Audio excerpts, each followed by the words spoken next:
Odyssey. So this is a new experiment, trying to go on Odyssey to get away from dependence on YouTube. Right. Another aspect of the revolution. I'll post this on YouTube until they, find us guilty of sedition and execute us there. So anyhow, tell me about today. I mean, what were you up to today? And another protest in the small city of Penticton, which is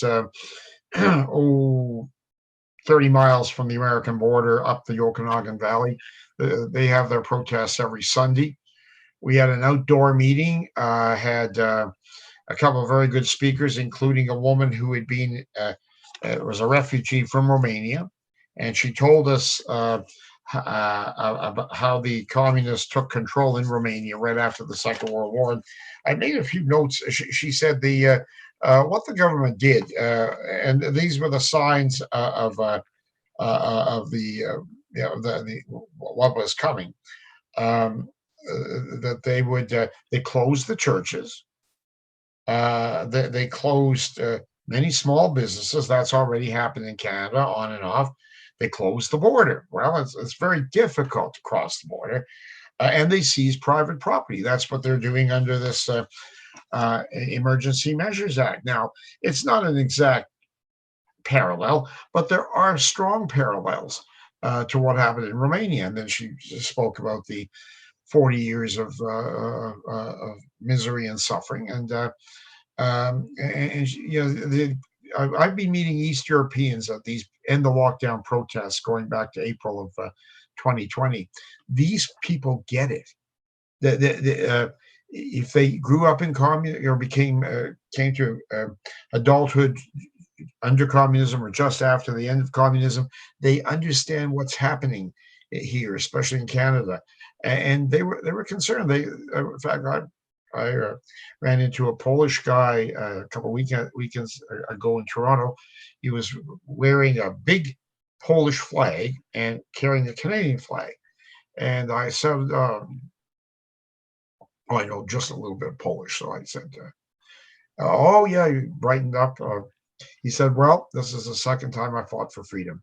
In 1980, I said, yes, with Solidarność, yeah, and again today. They can see communism and totalitarianism maybe a little faster than Canadians, because a lot of people, I guess, got conned by the fear porn. It's so scary.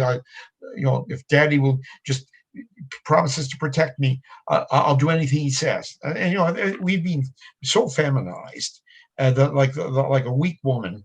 You scare her to death. If you don't do it, I'll protect you, but you got to do everything I tell you. That's why we've been treated. We've been, as in the United States, fear porn, and a lot of people bought into it. They were scared, and then the government says, "But we'll protect you." But the only way we can protect you is follow all these rules. It's interesting. You were mentioning the feminization aspect last night, and a week ago I refused to be on a podcast to talk about feminism on Valentine's Day. I just thought that's just way too difficult to talk about feminism on Valentine's Day. I mean, who knows what kind of trouble get into doing that. But do you think that feminism, the movement feminism, has had sort of a reverse effect then? Because you said that 60% in your estimate, 60% of the people at the protests were women, and you've made this analogy of teaching people fear in the manner of a frightened woman. That's not a feminist idea, obviously. That's but you're saying that Justin Trudeau, I guess, and all the progressives who are pushing this agenda, who would claim, I assume, to be ardent feminists, right? Oh, that was one of his early calling cards. He's a feminist. Uh, I would argue you're a eunuch, but that's all right. He's a feminist. I think it's almost all nonsense. I don't know what he really believes, but uh, yeah, I think not having to do necessarily with this freedom struggle, but feminism or Jewish feminism has been just a pernicious curse on the West since the Second World War. It is with popularized works like Betty Friedan's the Feminine Mystique. It tried to make all women, particularly white women, feel that they were abused.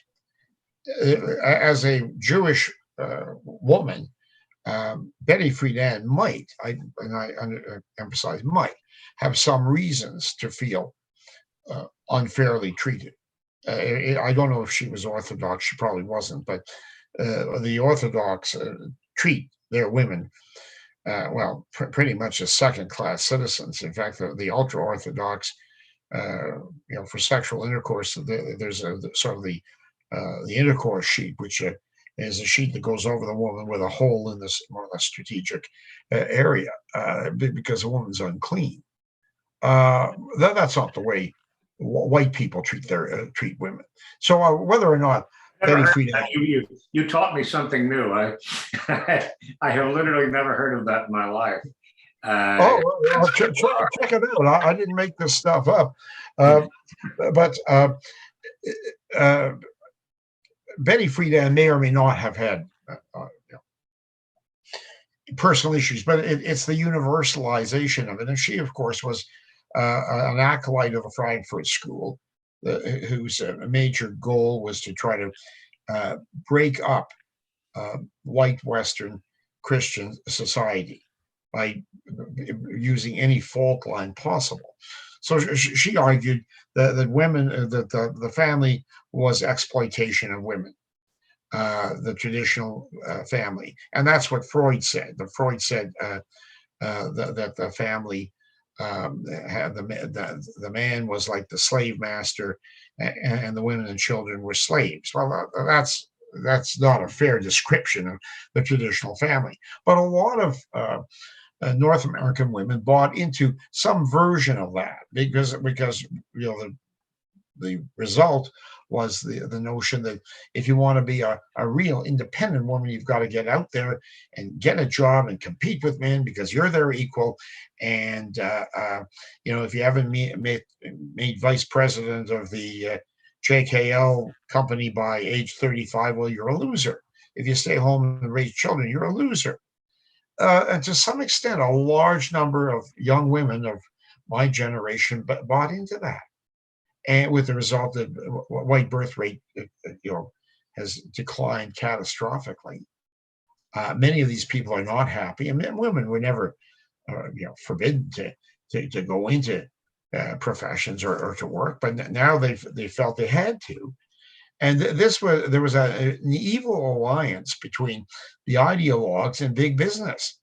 There used to be a strong pressure on businesses to pay a living wage, not the minimum wage plus a buck or plus $2, but the living wage, which would allow a working guy to have a modest house, support a wife and 2 or 3 kids, have a car, maybe even have a shack up in the woods and a little putt-putt to run around the lake in. That wasn't considered, high class living. That was a reasonable expectation of the working guy. Well, then along comes feminism, and a lot of businesses say, "Wow, we can get labor cheap," and now by doubling the size of the labor pool.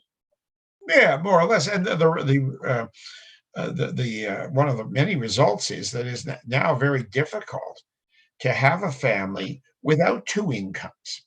Right. That is a reality in much of North America, thanks to and Europe, I think, also. And thanks to greedy businesses and feminism, and feminism, of course, radical feminism has which is largely Jewish. I mean, to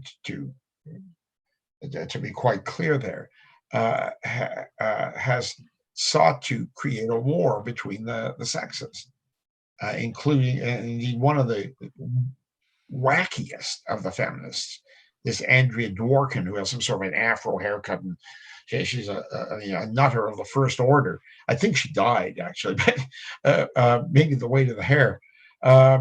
She proclaimed that all heterosexual sex was rape. How she came to that right conclusion was this: heterosexual sex involves the insertion within the female body of the male organ, and therefore that's assault. So therefore, I mean, this is nutsoid territory. And if she was only a nutter, well, fine, you could say, whatever. But her works are taught as serious works in major universities. And I know very unhappy women who've been through feminist studies. I said, "What'd you get your degree in?" "Oh, feminist studies." I said, "Well, what can you do with that?" "Well, nothing." "What can you do with it? You've learned a pile of grievances and bitterness and so on." I know feminists of my generation. Oh yeah. I mean, she's a nutter of the first order. I mean, she doesn't have to worry about rape. I know it's a very sexist remark, but I'm sure you'll indulge me. I have never seen a picture of her before. It's horrifying.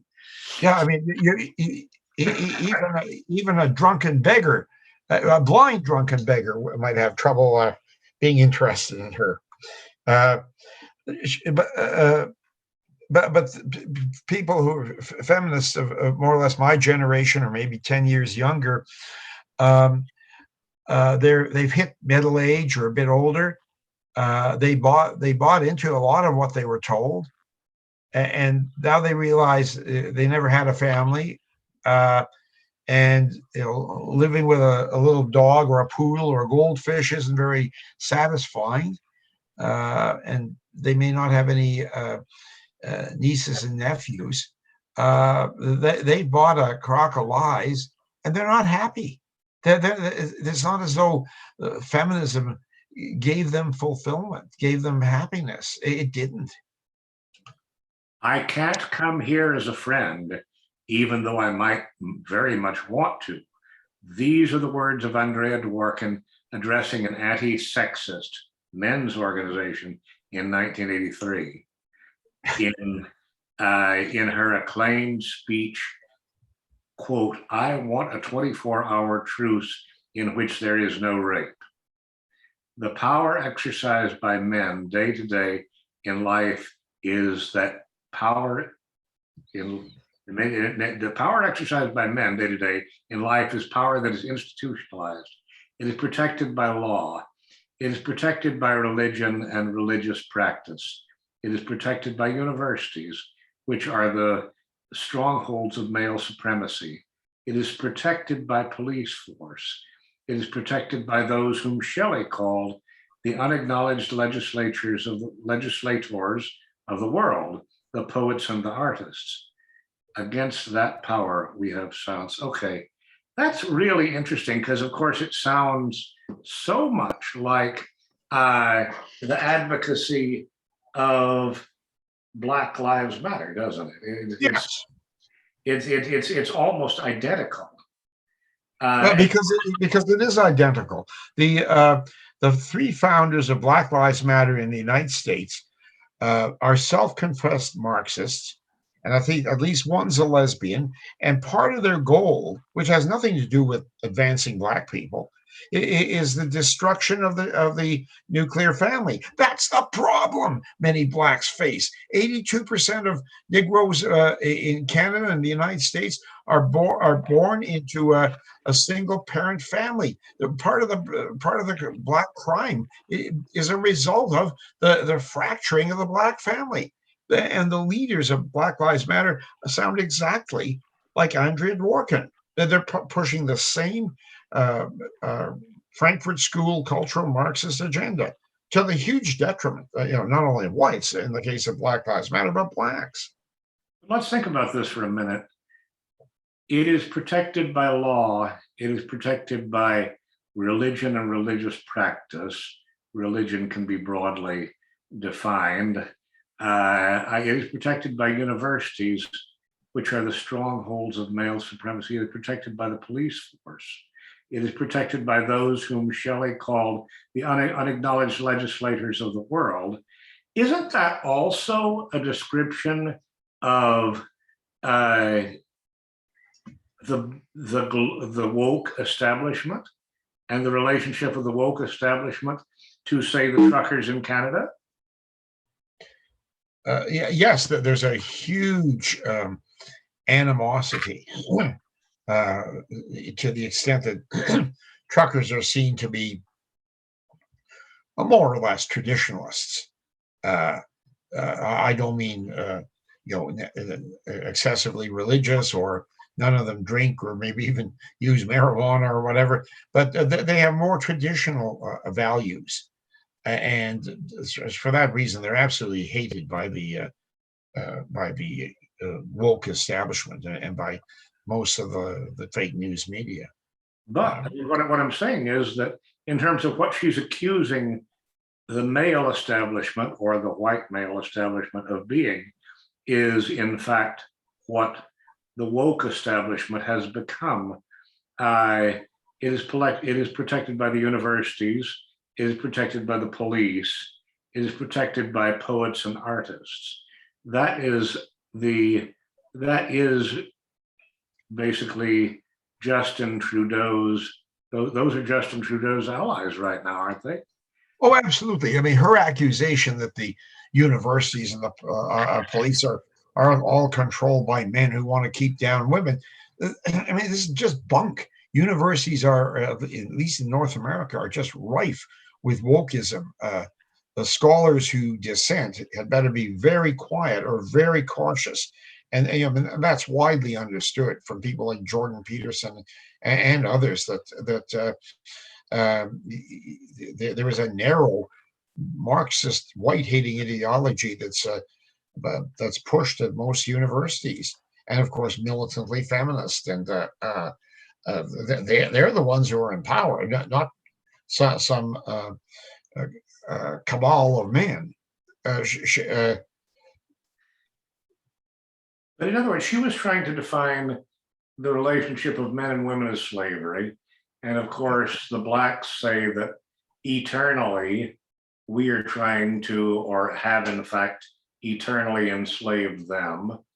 But the reality is that what is going on in Canada seems like, and that was my title for today, was that slavery today is really happening north of the border rather than in the south.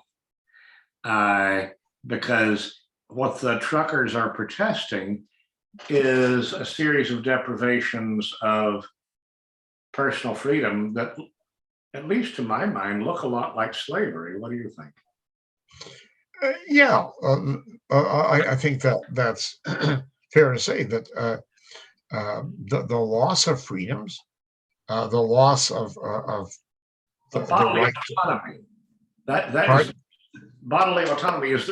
That is what, when people talk about the evil of slavery, the thing they focus on is how a master could do anything to his slave's body that he wanted to, including kill him.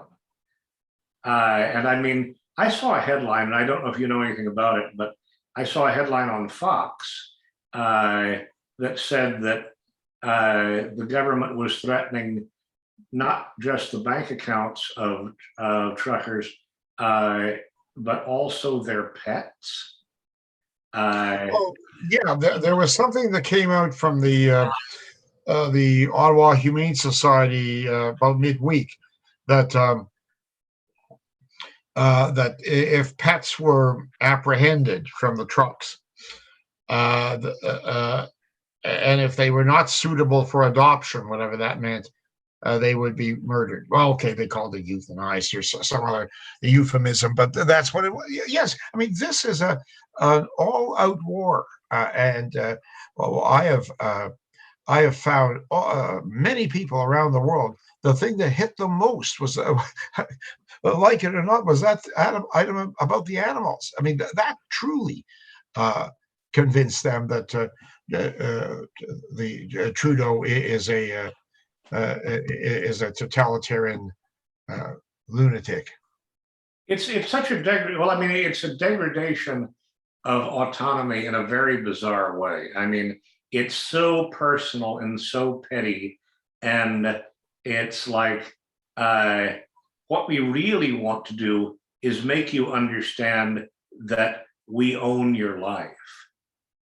And Yeah, that's why I'm thinking about slavery. I mean, a slave can't own any property, or anything that a slave enjoys really belongs to his master.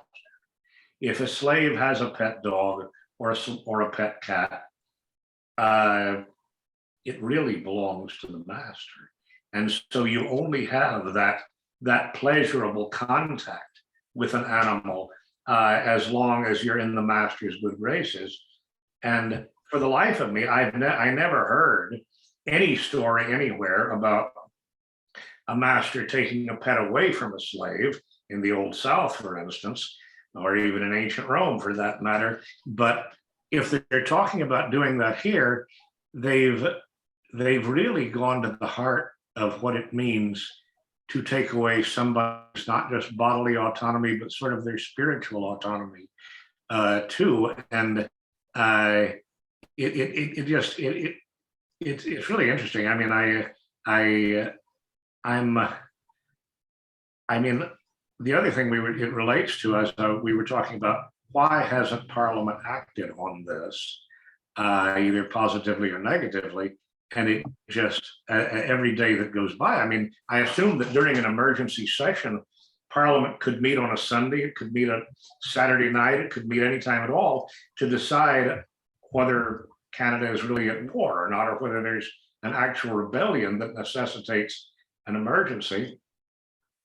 And the fact that Parliament hasn't done that must be in part, the decision of the Prime Minister, right? yes, they were supposed to meet on Friday, but that got canceled because of a police action. Again, this was just drama. The Parliament buildings were never the object of an attack. The protests were going on in front of them. This didn't deny access to members of Parliament to attend. This was just drama. And then one more day where it won't be discussed. We'll actually make that 4 more days because in almost every Canadian province, Monday is Family Day, so it's a holiday. Then, of course, Saturday and Sunday. And you're quite right. If this really wasn't, if they wanted to act as if this was an emergency, and they claim it is, why not meet on the weekend? As you say, and even in wartime Britain, even when the bombs were falling, the British Parliament met. And that was one thing Churchill, and I'm absolutely no fan of his, but was adamant about Parliament is the seat and organ of government. It must meet. We must meet to discuss. And that is precisely what is not happening. And so, I mean, not just slavery, but in the Texas Constitution and the Constitution of several other states of the Union, there's a provision that no provision of the Constitution may ever be suspended, especially not the Bill of Rights, without legislative action. And it turns out that that provision actually goes back to the original English Bill of Rights of 1689, which was trying to overturn the abuses of the Stuarts by saying that only Parliament had the power to suspend the writ of habeas corpus, in particular, false imprisonment. And this is really amazing. And if Parliament doesn't act in the coming week, I mean, is there any remedy for that? I mean, is there an expiration date to this? Is there any expiration date to the Prime Minister's ability to declare an emergency? Well, my understanding is he makes the declaration within a limited period of time, and I believe it's 10 days. Parliament must, the House of Commons must debate it and pass it. And then the Senate must debate it and pass it. And then, and only then, does it become law. But in fact, they've been operating as if the mere declaration was enough. And while there is some serious questions and maybe even opposition to it in Parliament from the Conservatives and apparently from the Bloc Québécois, the authorities just bull on ahead as if they already have the power. What other, I mean, are there any other degradations of individual rights? I mean, we've talked about the suspension of banking, confiscation of bank accounts, taking of property without due process of law, taking of pets without due process of law. What else is going on in Canada? Well, under this Emergency Measures Act, they can compel people or businesses to provide services. That's one of the things that they are able to do, is compel a trucking company to haul away the 18-wheelers. The number of trucking companies in Alberta and in Ontario told the government earlier, we're not interested for whatever reason, but probably they just didn't want to set themselves on a generational animosity with an awful lot of truckers. Well, now under this legislation, the trucking company can be compelled to have their trucks used to haul truckers away. I'm sorry, the towing companies. Okay, so in effect,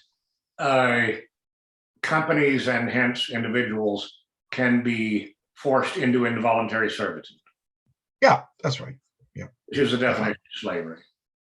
I think that's very clever of you, perceptive of you to say that a essential aspect of slavery and why it was reprehensible or said to be reprehensible was that the slave had no control over his body. He could be punished, he could be killed, he could be mutilated, he could be bred. That is, his offspring could be taken from him and sold. That's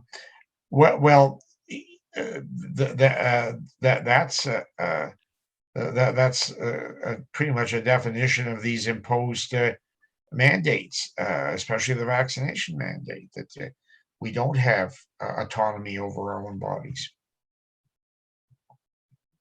It's really, and so it's not quite as much of a leap as it might seem to say that there's a form of slavery being imposed north of the 49th parallel.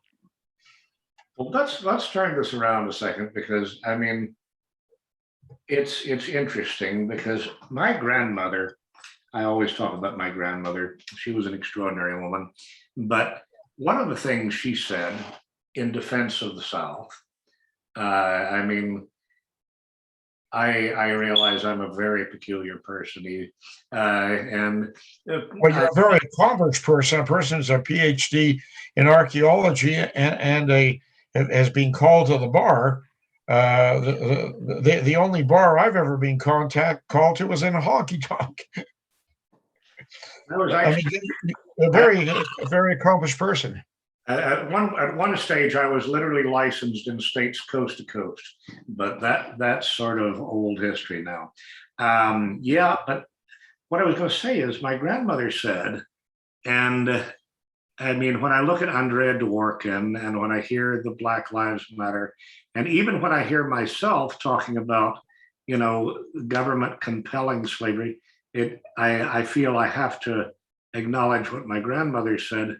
No civilization has ever existed without slavery.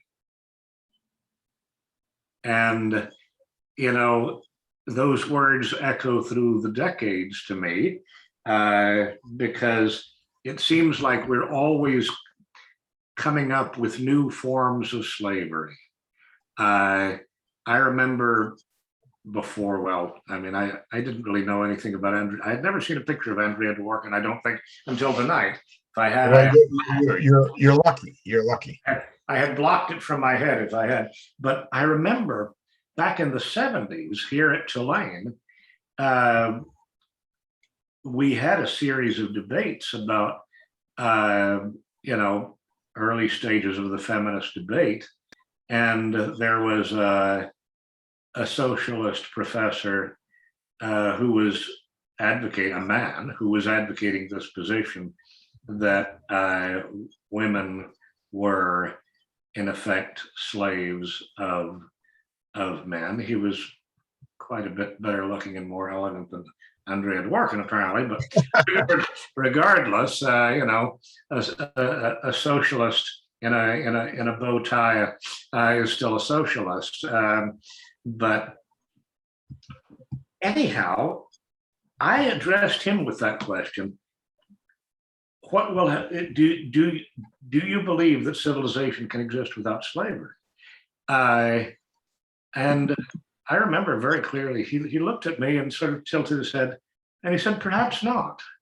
But perhaps the definition of slavery, I mean, this is a really amazingly honest socialist answer, right? Perhaps the definition of slavery should be political nonconformity. Yeah, I can see that. Yes.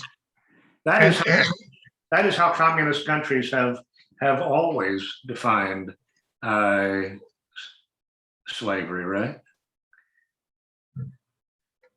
Yeah.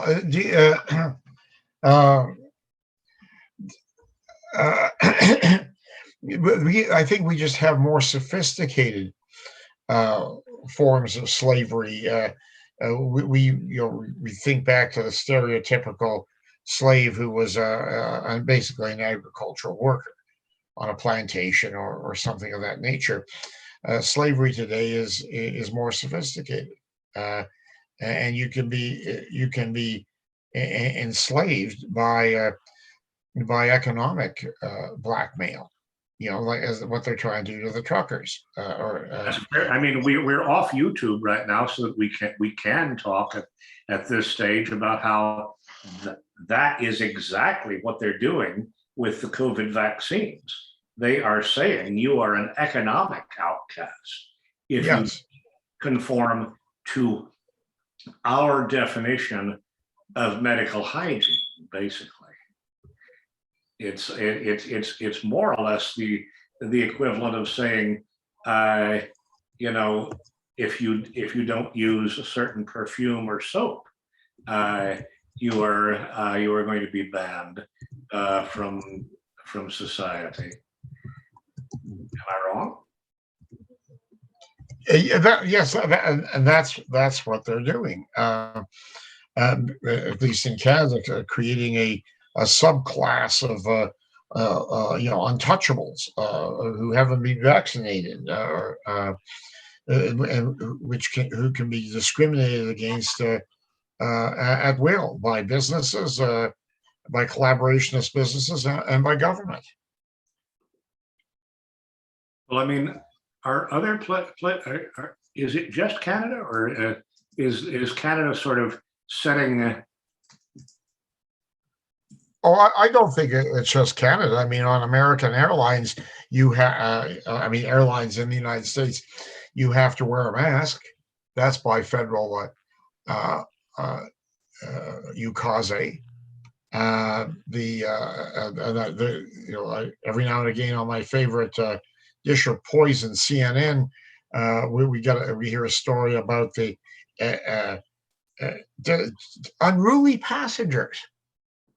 And when you kind of get to the bottom of what an unruly passenger is, in about 80% of the cases, it's somebody who has resisted wearing a mask. And if they resist, I don't know to what extent, beyond maybe a certain limited comment, they're ruled unruly, and in comes the constabulary to drag them off the plane, and they're fined and so on. Um, uh, this making of people into second-class citizens, unfortunately, goes on not just in Canada. I kind of had a little incident of that myself when I came out here on the plane I took from Vancouver into the interior. We were delayed on the tarmac, and then finally we've been told 5 times in English and twice in French about the requirement to wear a mask. And if you didn't, well, you'd be denounced to Transport Canada when you land, and fined, and I don't know, maybe executed on the tarmac for all I know. But finally, the pilot said there's somebody who is not wearing a mask. If they don't put a mask on, we will return to the gate. I thought, and right back to elementary school, somebody, threw a spitball, unless that person is denounced we'll keep the class in after school. I thought, I'm just sick to my stomach at the way, as an adult, I'm being bossed around by an airline you pay a fortune to fly on. I mean, nobody's doing me a privilege or any of the other passengers. Nobody's doing us a favor. That's why we so desperately, Charles, need a rebellion. Well, I mean, okay, I lost the screen. I don't know how this came on here, but this headline: nearly half of Dems say fines, prison time appropriate for questioning vaccines. Questioning vaccines. And this is from a month ago, January 17th. Are there any provisions like that in the emergency in the emergency declaration in Canada? Not that I know of, but having said that, the government has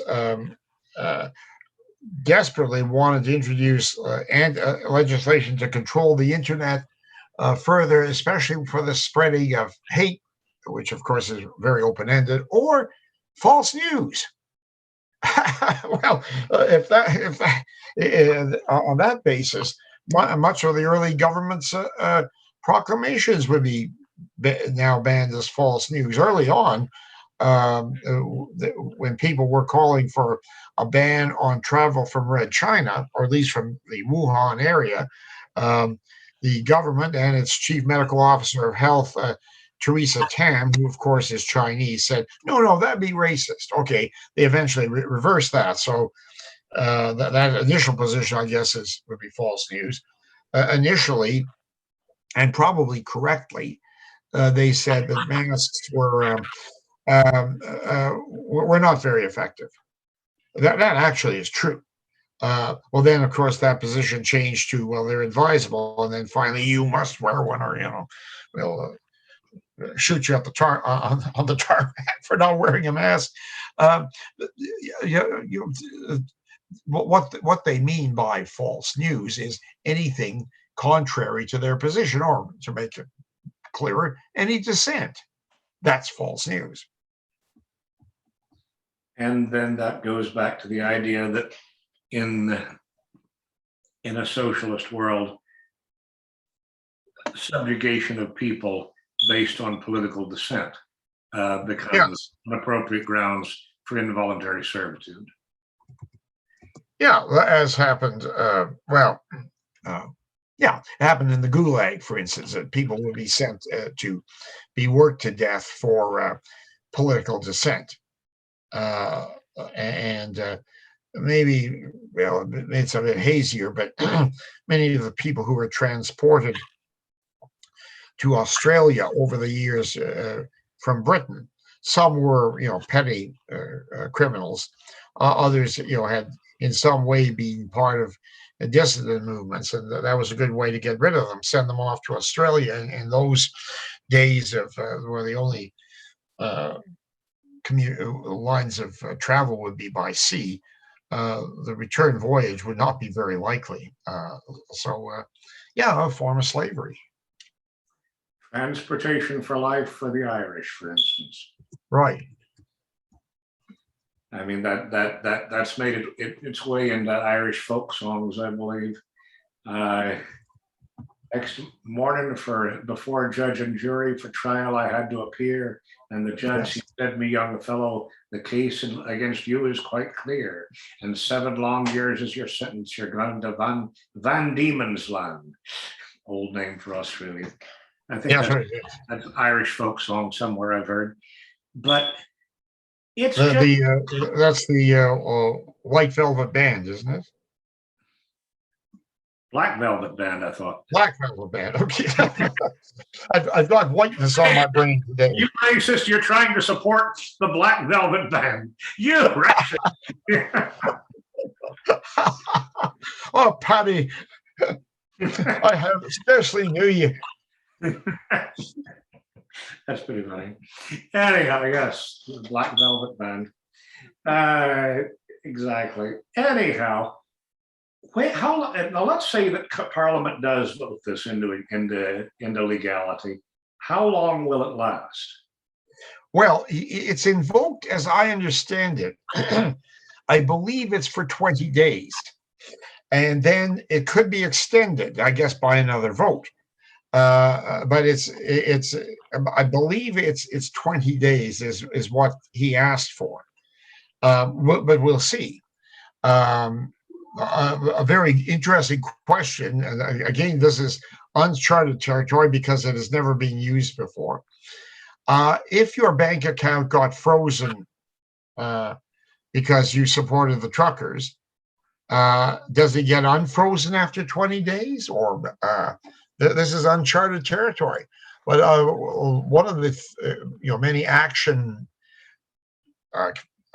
directives that came out of our rallies yesterday and today is that we want people to go to their banks on Tuesday, the first banking day of the week, and ask to see the manager and ask as to the safety of their own accounts. Can you guarantee my account safety? It'll be very interesting to hear or to witness the dancing around on that question. In Canada, do you have an equivalent of the Federal Deposit Insurance Corporation? Oh yes, oh yeah. So I mean, officially, all accounts are guaranteed up to a certain fairly high amount. Yes, but yeah, we really are in uncharted territory. But what we hope we can get across to the banking cartel is that people have lost confidence or are losing confidence. I mean, if enough people ask, "Is my money safe?" A lot of people, with the low interest rates now for savings. I mean, I think it's barely any interest at all. What would be the advantage of keeping your money in the bank if it's likely to be stolen or could be stolen? I think it's important to try to rattle the system. I don't suggest it's easy because the banks are big, they're powerful, and they're arrogant. But a lot of it, the whole system basically depends on compliance and trust. If enough people no longer trust the system, people will start keeping their money, proverbially under their bed or perhaps in a little better hiding place. But I'm also hoping that shareholders will try to get this before the next the shareholders meetings, which occur in the spring. What are we as shareholder, or what are we as this bank or that doing to protect our customers' deposits? And just say, well, we serve whatever the government says. Well, in other words, we're not doing much, are we? Whether this might be taken to court, whether this is even under our loosey-goosey constitution legal. Well, I mean, I've heard it repeatedly said that the Emergency Powers Act is subject to the Charter of Rights. Yeah, well, I'm going to say that's bullshit. I mean, I know that's true. It is, but is the Charter of Rights worth a pinch of yak doo doo? I don't know. The cases that have reached the lower courts thus far, challenging some of the lockdowns and so on, the uh, canceling of the right to worship, the canceling of or the limiting of public assemblies, the closing of some businesses. The courts have just breezily washed their hands of it. Oh yes, of course, these regulations do violate the charter rights, but see, we have a weasel clause, and the weasel clause is um, you have all these wonderful rights subject only to such restrictions as are demonstrably justified in a free and democratic society. Well, the courts have had lots of fun with that since 1982. Um, what it has come to mean is if a right is being violated, but if the government had a good reason to restrict that right or violate it, and provided they didn't go too far in restricting it, well, then it's okay. Well, do you really have that right at all? And except to advance minority rights, like if you're LGBTQ or Native Indian or non-white, yeah, the Charter of Rights and Freedoms has vastly expanded your privileges, but as to mainstream white Canadians, no. So it, you know, they say it's going to be subject to the charter, but it's hard to imagine how stealing from your bank account would be justifiable under the charter. And in terms of stealing from bank accounts, have they said what is the rationale here? I mean, are they going to seize your bank accounts in order to penalize you with fines? Are they going to seize it in order to compensate for the damage you've done by contributing to? I mean, Lauren Southern last night had after we talked, I was still watching one of her videos, and I mean, she had this really kind of delightful image of music playing and people dancing. I mean, I hate to be the racist I am. Actually, I don't hate it at all. But there were really cute young white couples out dancing in the highway, and are they going to be required to? Are the people who contributed to these convoys going to be required to compensate for the damages caused by cute white couples dancing in the highway? Well, that's completely unknown. Freezing your bank account makes you a financial non-person.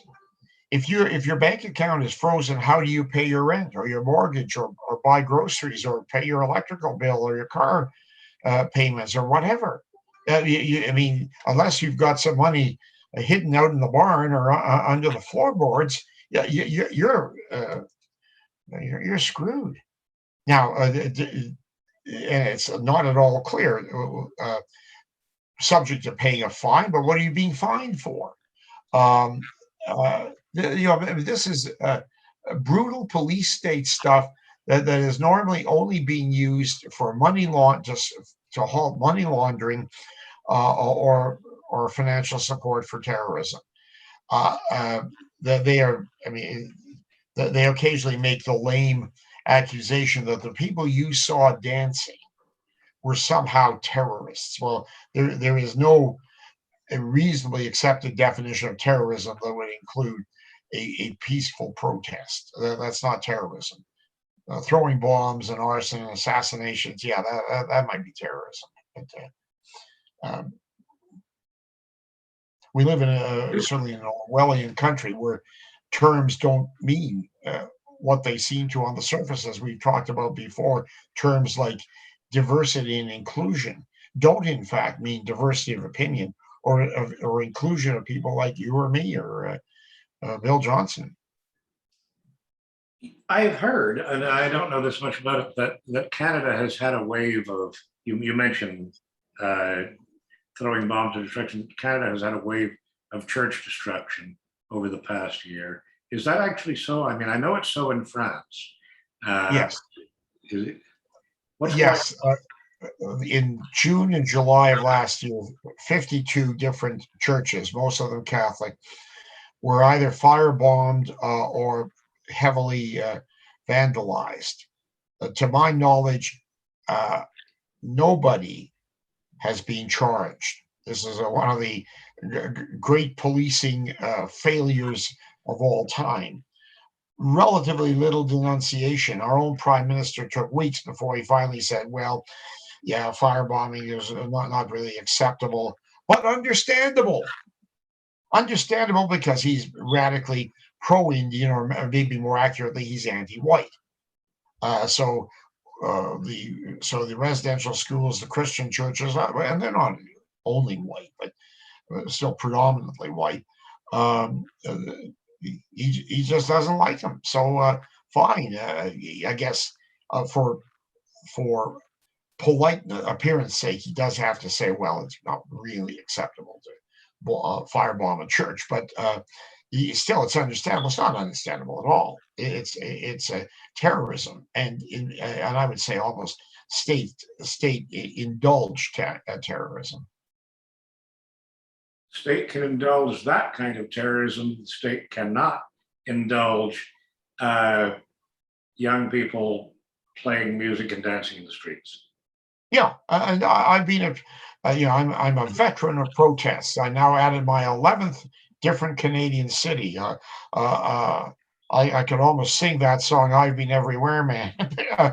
um, and I've been to numerous protests in certain cities like Toronto and Hamilton and Penticton and Kelowna, and that is typical.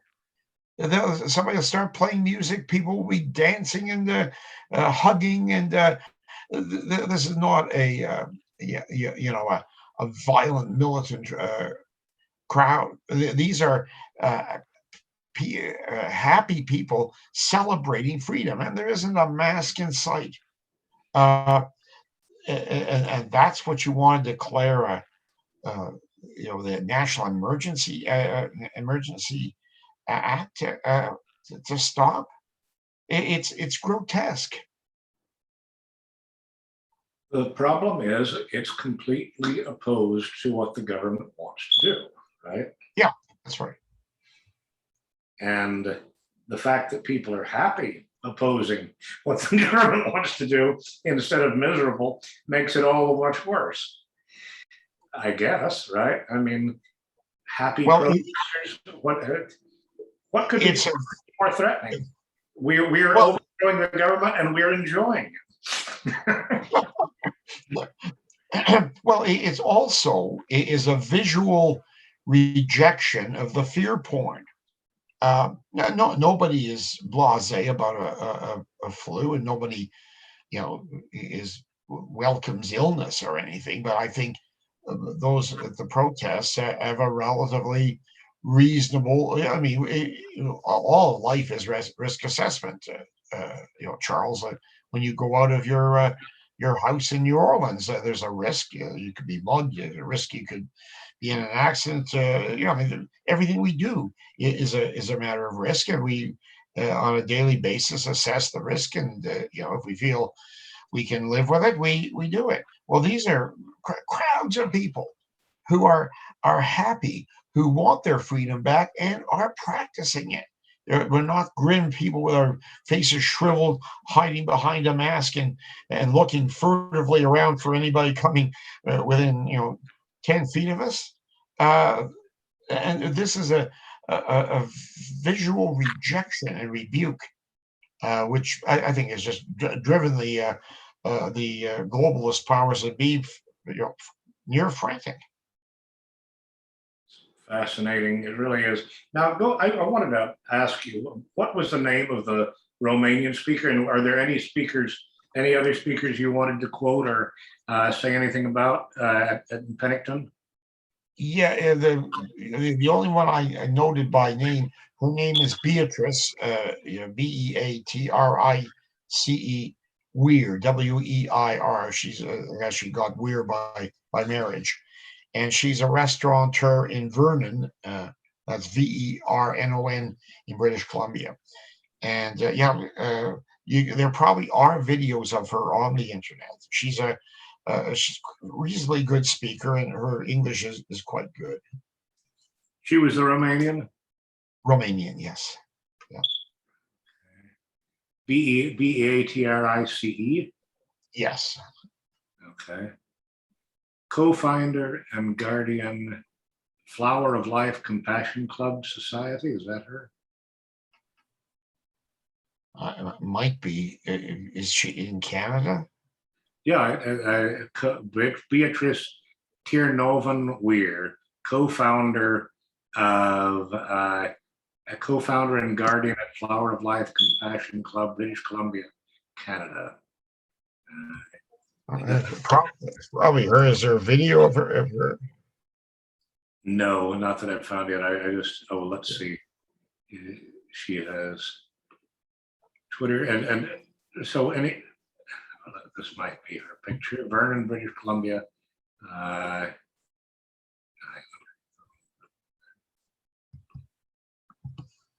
Is that her? Let me see here. Huh? Yep, that's she. That's she. Okay. Yeah, quite a good-looking woman. She was quite a powerful speaker.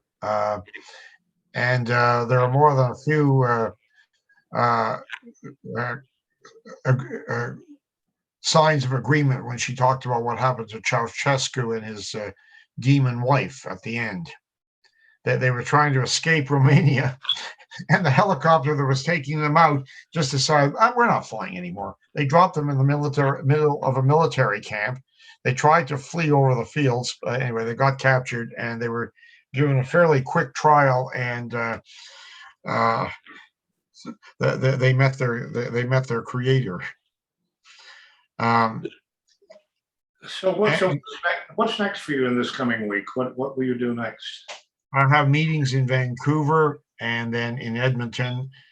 Then I get back on the weekend, and we'll have a meeting in my city of Hamilton, and then a meeting in Toronto on Monday. You'll presumably know a lot more about what Parliament's actually going to do. I mean, I think that is just a fascinating conundrum. There's so many questions I have. I mean, when you talk about Canada is officially a federal government, right? Correct, yes. But how much power do the provinces have? Well, they have a fair deal of power. Yeah, see, the mandates are both federal and provincial. So they have a fair deal of power, especially in areas like health. So in my own province, we have a vaccine passport, which apparently is going to no longer be required in a couple of weeks' time. That's provincial ruling. In certain other provinces, they don't have that. In other provinces, it's been abolished. So we fight control freaks at both the federal and provincial level, and that's, I think, one of the reasons many of the premiers over the past week have said they're either immediately dropping the controls, or they will be dropped within the next several weeks, or many of them will be dropped. I think that a lot of the premiers are getting the message. They don't want this mess on their in their backyard if they can help it. Has there been any judicial action? I mean, has anyone challenged anything that's been happening as unconstitutional? Yes, the Canadian Civil Liberties Association has launched an action in federal court, and I'm not sure if I've got their name right. The Center for the Constitution has also launched an action. The problem is that unless you could get a federal judge to issue an injunction against the government, this will have to be work its way through the courts, and that will take months. And if the decision doesn't go in the government's favor, it could take years. Meanwhile, of course, we've got tyranny. So the answer is yes, but in terms of practical effects, probably those will remain to be seen in the future. And in terms of you mentioned the federal judiciary, how are federal judges appointed in Canada? Are they appointed for life, or? Yes, they're appointed, I think, till age 75, and they're appointed by the federal government. So there is, I know the fiction is the judges are strictly neutral. They judge every case on its merits. Well, if you believe that, the check's in the mail. Yes, sometimes that's the case. But the more political, the less likely it's the case. And we've seen on the free speech front the absolute rape of freedom of religion in terms of a human rights case that went all the way to the Supreme Court. The human rights case involved pamphlets and posters put up by Bill Watcott some years ago that were critical of homosexuality. And when he argued, well, that was his political opinion, it was also a sincerely held religious opinion as a fundamentalist Christian. The Supreme Court said there was no just excuse for hate. You can't weasel out of the having put out communications that are likely to expose a privileged group to hatred or contempt. That's pretty fuzzy, likely, contempt or hatred, maybe that's a little clearer. And they said no, the sincerely held religious belief didn't count, and political opinion that didn't count. It was the effect that if a reasonable person would feel that what you had said might expose this privileged group to hatred, well, that was an offense. That's the ruling from the Supremos. Yes, on issues like freedom of speech, I don't expect too much from the Canadian judiciary. Probably a little better than the judiciary in North Korea, but maybe not a whole lot. At your meeting, what are the goals of the meetings you're attending tomorrow? I mean, what are the purposes of the meeting, and what are the best that can happen? Well, I meet with my subscribers in each city. Well, of course, you can well imagine the issue is the whole truckers freedom convoy and what has happened to it, and how I believe there was a deep state black op or psyop operation that tried to undermine it, as it began to head to Ottawa. Just deliberate disinformation spread by the media, Nazi, racist, misogynist, extremists, all that stuff. It wasn't just the prime minister. This was a well-planned operation by the usual bad, deep state bad people. And it took a long time before anybody in even the half-decent fringes of the mass media pointed out, well, that's not really what these people are. I mean, raving women haters or people screaming racial remarks at everybody they pass by. That just wasn't the reality. They'd be lying about it. I guess I'm still fascinated by this, and we'll have to discuss it in the future, maybe. But women haters, and yet the women are the majority of the protesters. And you've said repeatedly, it's like they are treating the population at large like a scared woman. I find that very psychologically interesting. And I mean, that people who present themselves as feminists Yes. are basically saying, government to people, we are going to protect you as men should protect women. They aren't saying it expressly that way. No, not exactly. Huh? No, you're right. They don't say it exactly like that, and but it's the same condescending tone. If you do what we say, we'll protect, we'll keep you safe. Safety is in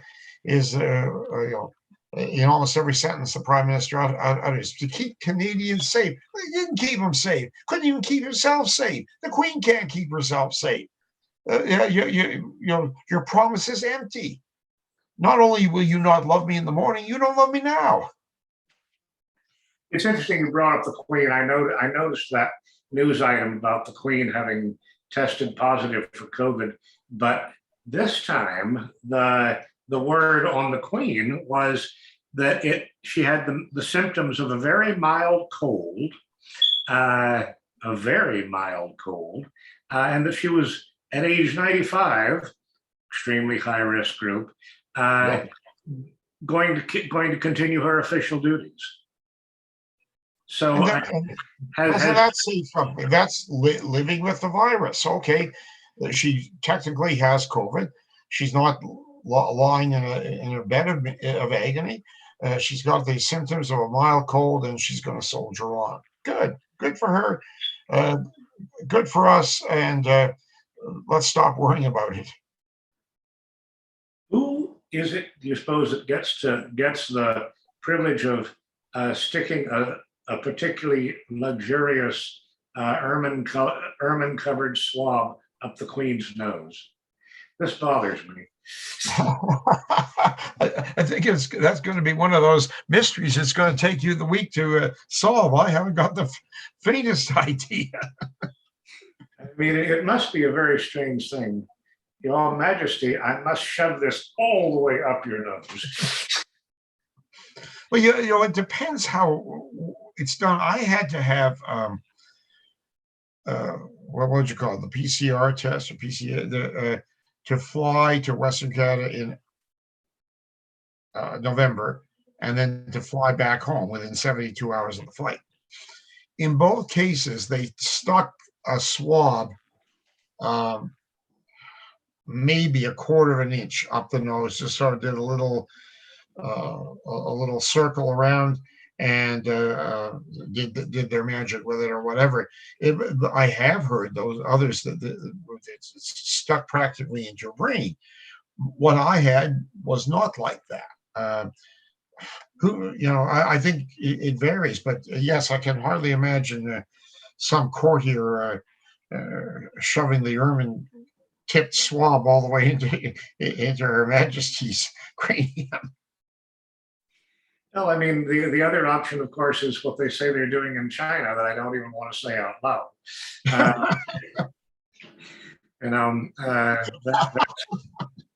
That's even worse and much more degrading. I don't know. I harken back to those great words of Kipling. Somewhere beyond Suez, with those breeds outside the law. Well, I know we must respect all cultures. So. Well, I mean, your prime minister is correctly quoted, I think, as saying that he deeply admires China, right? Yes, and his daddy the same. Well, assuming his daddy was Pierre, Pierre and his sidekick Jacques Hébert went to Red China in 1959, and they toured around, and they wrote a book called Deux Innocents en Chine, or Two Innocents in China. And they came back with quite a bit of admiration of Mao's revolution there, and there's all sorts of things they saw and ignored or didn't see, and are therefore stupid. They didn't see the vast concentration camps. They didn't see the economic ruin he'd made of that country. So he was the father was an admirer of Mao, and Justin says he admires China because they have a system of government that lets them get things done, which may or may not be true, but it doesn't have much to do with representative government. Well, it has nothing. I mean, China is a slave society. Yes. By any definition you apply of involuntary servitude, lack of bodily autonomy. I mean, back in the 80s, a colleague of mine at Harvard was actually in the Department of Anthropology, was arrested and detained for many years for doing a social anthropological study of the effects of China's abortion policy on its people. I mean, there's nothing imaginable that is more bodily intrusive than requiring women to have abortions if they've had one child. Right. This is, and yet, if somebody like the Prime Minister of China Prime Minister of Canada, sorry, expresses admiration for that society and imposes an emergency order which contains elements of slavery, even if, I mean, it also allows people simultaneously to the privilege of happily protesting. I mean, that's a contradiction right there. There were no happy protesters on Tiananmen Square. No.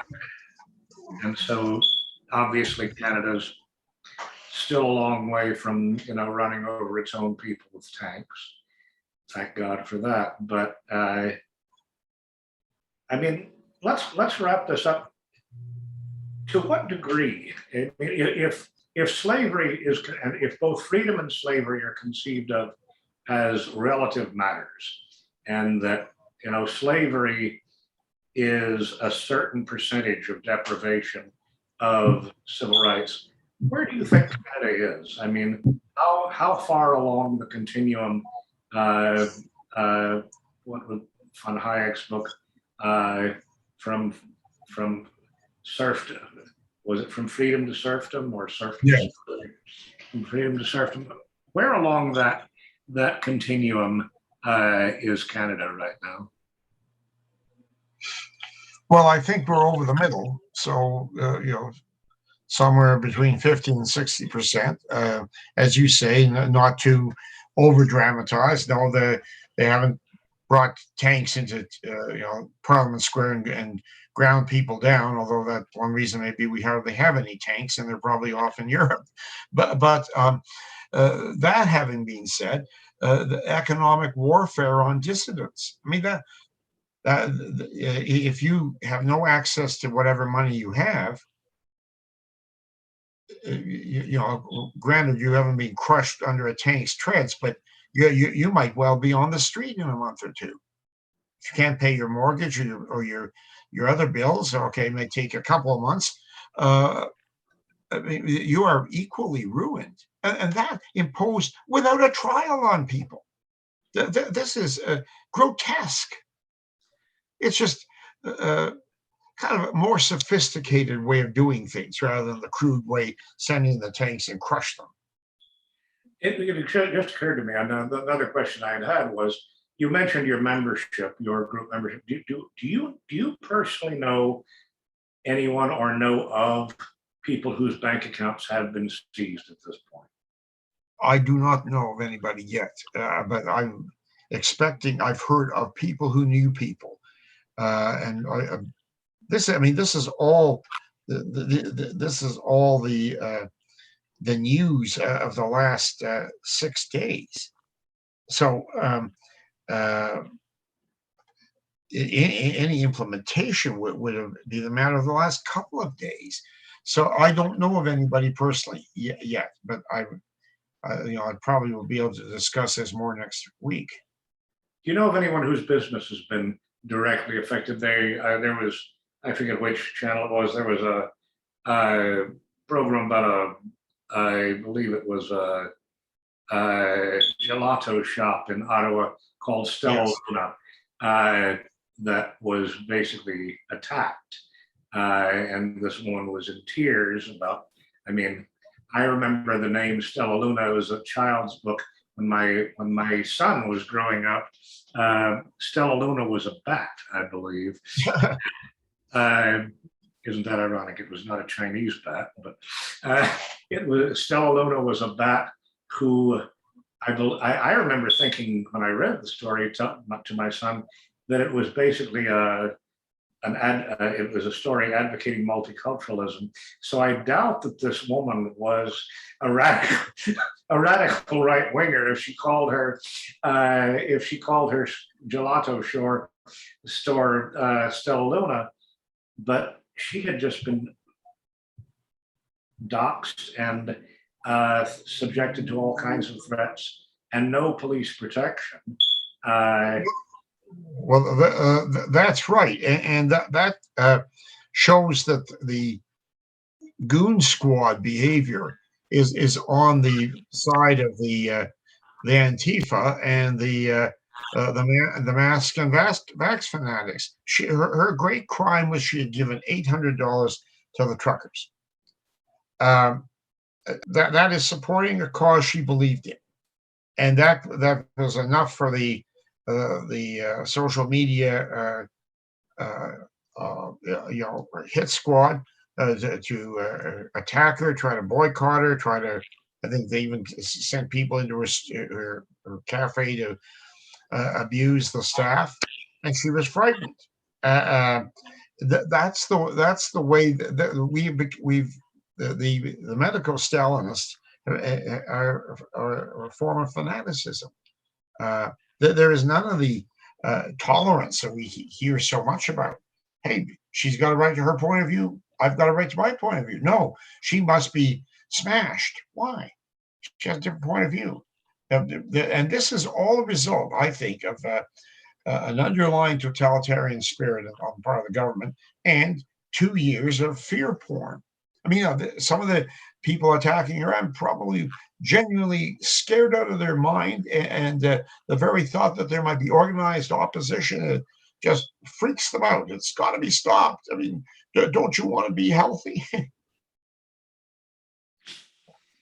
Yeah, we all want to be healthy, but if the price is going insane, it's sort And of maybe being insane leads to physical lack of health. I mean, if you're mentally seriously unbalanced, I don't think the rest of your body is, particularly healthy. Have you? I keep thinking of new questions I haven't asked. But has Canada seen a rise in suicide during the? Oh yes. Oh yeah. How big? How bad? I don't, off the top of my head, I don't know, but suicides and fentanyl deaths. Fentanyl is a huge problem out here in British Columbia, but it's also a major problem Canada-wide. And many of those deaths are, well, some would be suicides, and others are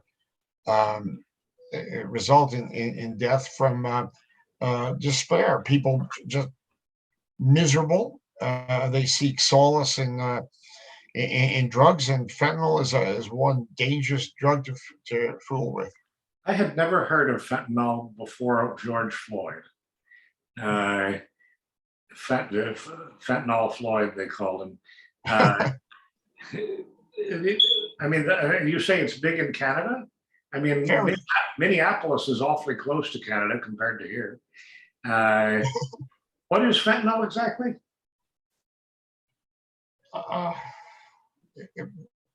Well, can be used as it's a super painkiller.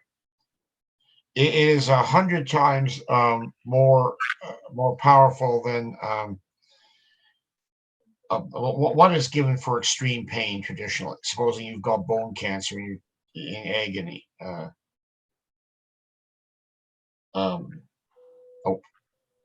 That's interesting.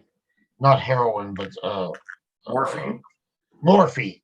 It's 100 times more powerful than morphine. Wow. Yeah. So the margin of it is occasionally prescribed medically, but the stuff that's on the street is cut with other things. And even people that are, I would say, experienced addicts, or one miscalculation or a dose that just is ever so slightly more and kills them. It's a vicious, lethal killer, and it's all across Canada. I'm sure is very widely available in the United States. It's worse. It's worst out here. The major source of it is Red China, but it's also a problem in other provinces. Wow. That's really interesting. I had not heard that was, and why is it big in British Columbia? I guess we're closest to China, Oh, and also we're the elephant's graveyard for addicts. You can live on the streets of Vancouver 12 months of the year. It's not really nice in winter. It's cold and damp, but you won't freeze to death. So a lot of addicts migrate to the West Coast, and so of course they come in contact with fentanyl. yeah, that makes sense. So my God. Well, anyhow. So will we get together on Friday? Absolutely. We should. We must because we've got to find out what all's been happening all week, because I don't think the Canada story is going to be over by then, by a long shot. No, hopefully by then Trudeau will resign, but don't count on it. Well, I hope you play a major role in the revolution. So Okay, anyway, thanks all. thank you so much. Good night. Good luck with everything tomorrow, and let's just stay in touch. Thanks. Good night. And good night, everybody from New Orleans. It's pretty peaceful here, and I've got to now see how I spread the word around from a live stream on Odyssey, because this is our very first one. Happy. Paul said that tomorrow is Family Day in Canada. I didn't know that. I guess I've never been there on the third Monday in February, but we have one of the lamest holidays of the year, President's Day tomorrow. I'm not going to be celebrating Joe Biden's health. I hate to admit it, but if Joe Biden is alive, and I have seen no convincing proof that he is, but if Joe Biden is alive, I still won't be wishing him much health tomorrow. Good night, everybody. This is Charlie Lincoln signing off from New Orleans.